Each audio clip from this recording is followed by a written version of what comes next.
Me quedo con la mitad de tus millones, incluyendo la herencia de tu abuela, anunció Francisco con una sonrisa burlona, su voz resonando en la sala como si estuviera leyendo los números de la lotería.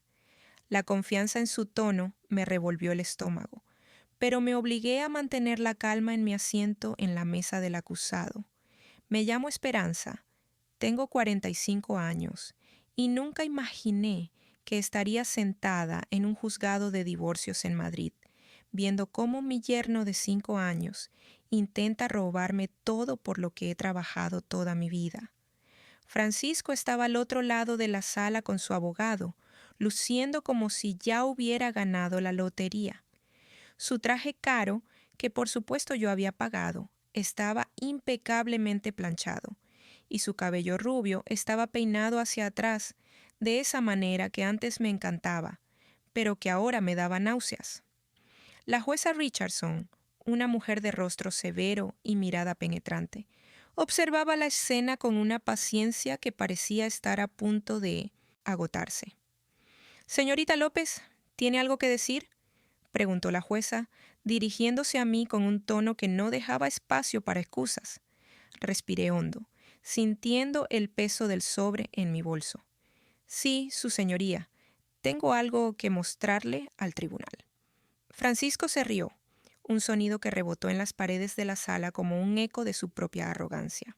Esperanza, por favor, no hay nada que puedas hacer. El divorcio es inevitable y la ley está de mi lado. Mi abogado, Carlos, me dio un ligero toque en el brazo como recordándome que mantuviera la compostura. Pero por dentro hería. ¿Cómo había llegado a esto? ¿Cómo había dejado que este hombre, que juró amarme, me arrastrara a este circo legal? Su señoría, si me permite, dije, levantándome con las piernas temblorosas pero la voz firme. Saqué el sobre de mi bolso y lo coloqué sobre la mesa. Este es el acuerdo prenupcial que Francisco firmó antes de nuestra boda. Un acuerdo que, según sus propias palabras, nunca se molestó en leer. La sala se quedó en silencio. Francisco palideció, y por primera vez desde que esto comenzó vi un destello de miedo en sus ojos. Eso es imposible, murmuró, pero su voz ya no sonaba tan segura. La jueza Richardson tomó el sobre y lo abrió con cuidado. Mientras leía, su expresión no cambió, pero podía sentir el peso de cada palabra en ese documento. «Señor Martínez, ¿es este su firma?», preguntó levantando una ceja. Francisco se aclaró la garganta mirando a su abogado como si esperara que éste hiciera un milagro. «Sí, pero no recuerdo haberlo leído. Ella me lo dio en medio de los preparativos de la boda. Había tanto que hacer. ¿Entonces admite que firmó un documento legal sin leerlo?». La voz de la jueza era fría, casi divertida. «Bueno, yo...». Francisco tartamudeó, y en ese momento supe que lo tenía. Carlos me miró con una sonrisa casi imperceptible. «Señora jueza, este documento establece claramente que, en caso de divorcio, el señor Martínez no tiene derecho a ninguna parte de la fortuna de mi cliente, incluyendo la herencia de su abuela». La sala parecía contener la respiración. Francisco se levantó de golpe. Su silla chirrió contra el suelo. «Esto es un engaño. Ella me tendió una trampa». «Señor Martínez, siéntese», ordenó la jueza con un tono que no admitía réplica. «Este tribunal no tolerará interrupciones». Francisco se sentó, pero sus manos temblorosas delataban su pánico. Yo, en cambio, sentí una calma extraña. Era como si, después de meses de ansiedad y noches sin dormir, finalmente estuviera viendo la luz al final del túnel. «Señora López, ¿por qué no mencionó este documento antes?», preguntó la jueza, aunque su tono sugería que ya conocía la respuesta. «Porque quería darle la oportunidad de hacer lo correcto», respondí, mirando directamente a Francisco. «Pero él prefirió humillarme en público, así que ahora es el momento de que vea las consecuencias de sus acciones». Francisco me miró con odio, pero ya no había poder en su mirada, solo desesperación. «Esperanza, por favor, podemos hablar de esto.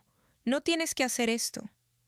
Ya hablamos suficiente, Francisco, dije, sintiendo cómo el peso de los últimos meses se desvanecía. Ahora es el momento de que el tribunal decida. La jueza asintió, recostándose en su silla. Muy bien. Este documento cambia las cosas. Vamos a revisarlo detenidamente y continuaremos la audiencia en una semana. Mientras la sala comenzaba a vaciarse, sentí una mano en mi hombro. Era Carlos. Lo lograste, Esperanza. Lo tenías todo bajo control.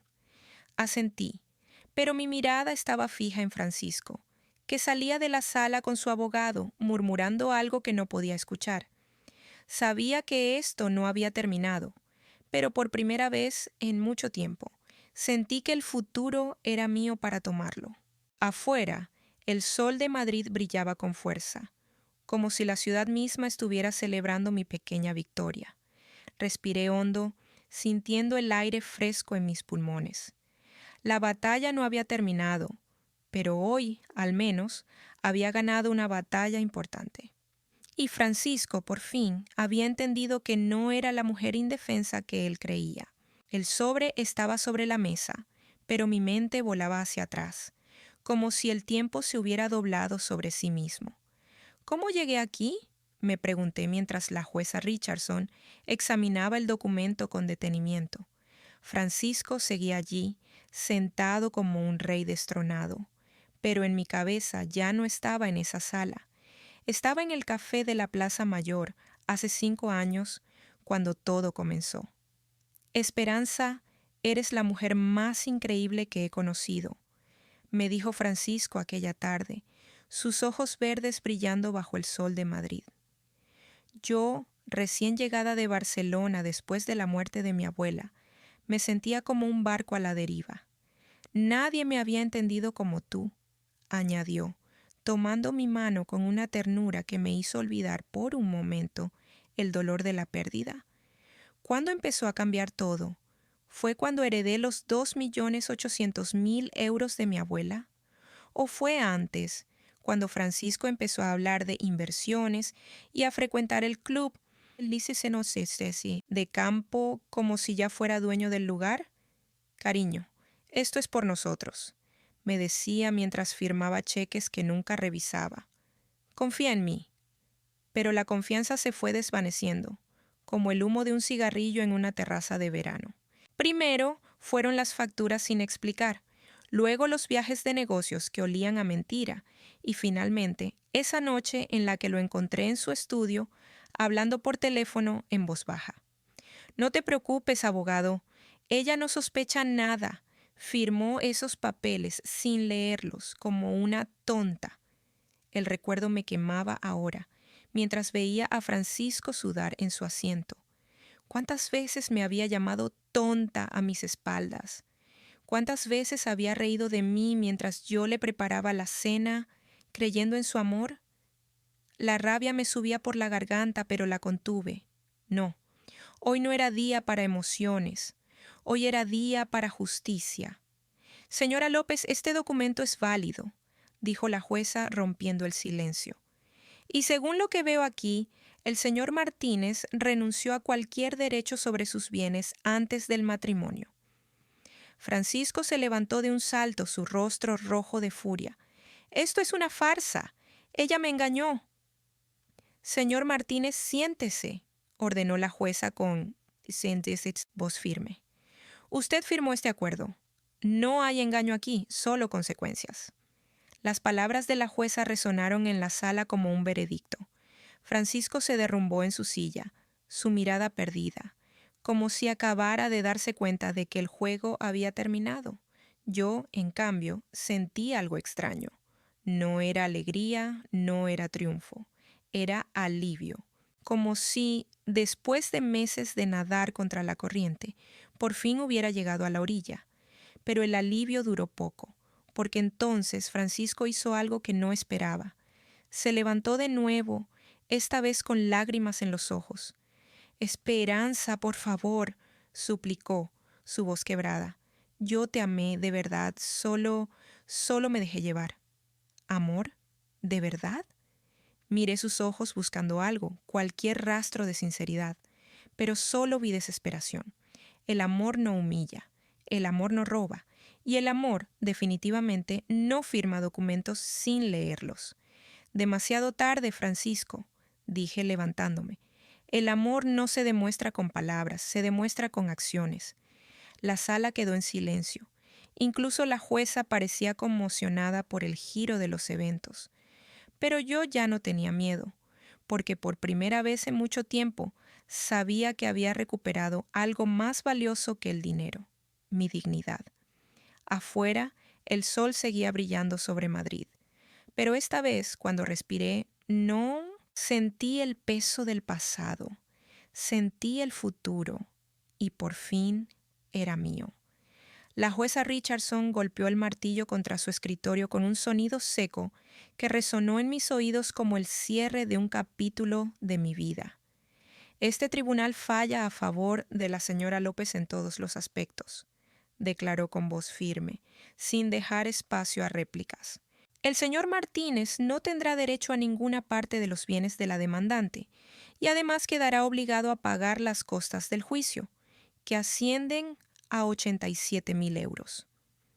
El silencio que siguió fue ensordecedor.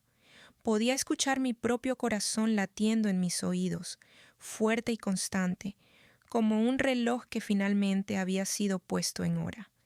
Francisco se quedó paralizado en su silla, su rostro pálido como el papel, sus manos temblorosas sobre la mesa. Su abogado murmuró algo en su oído, pero él ni siquiera parecía escucharlo.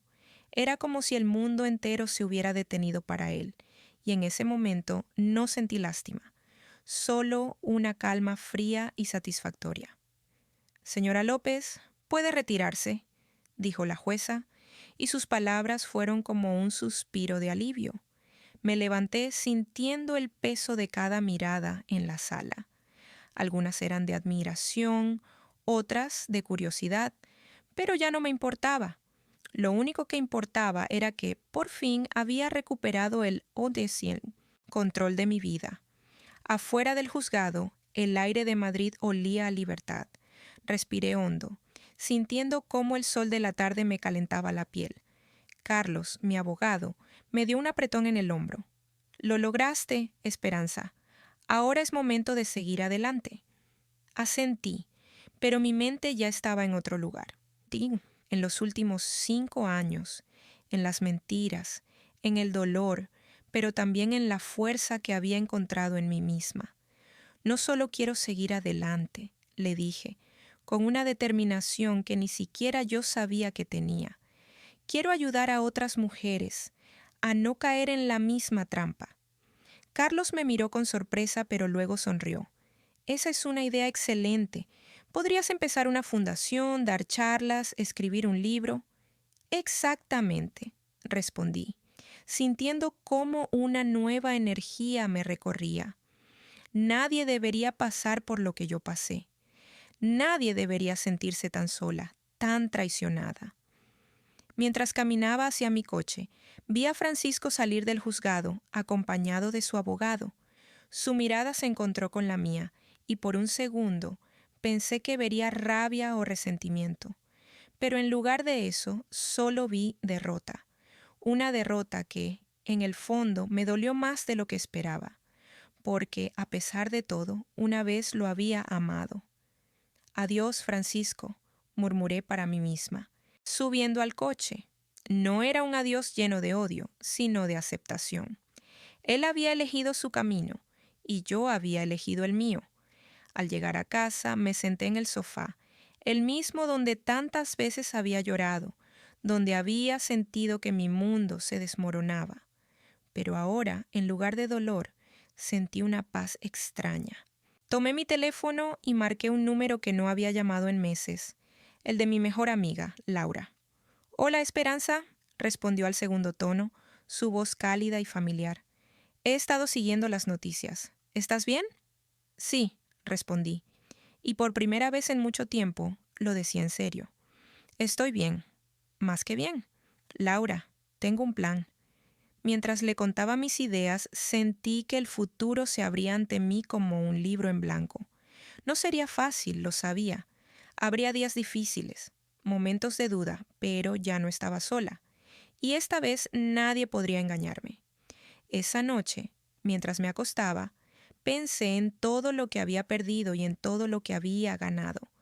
Había perdido a un hombre que nunca me había amado de verdad, pero había ganado algo mucho más valioso, la certeza de que, sin importar lo que pasara, siempre podría confiar en mí misma. Y con ese pensamiento, cerré los ojos, lista para empezar un nuevo día, un día en el que por fin sería dueña de mi propia vida,